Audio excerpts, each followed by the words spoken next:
சொல்றான், இவ கவலை பண்ணது மட்டும் பத்தாதுன்னு ஆண்டவர்கிட்ட போய் சொல்றான். அண்ணவரே, நீ உட்கார்ந்து இருக்கிறீரா? என் சகோதரி என்னை விட்டு வந்திருக்கிறதை குறித்து உமக்கு கவலை இல்லையா?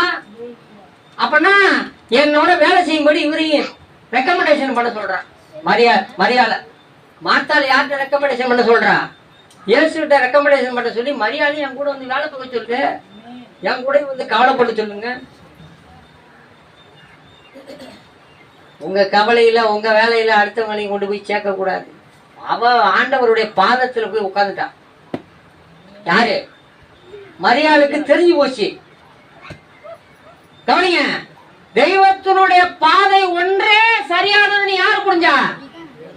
மரியாள் புரிஞ்சா. நீங்க எத்தனை பேர் நம்ம புரிஞ்சிருக்கிறோம்? உங்களுக்கு எனக்கு அது புரிஞ்சிருக்குதா?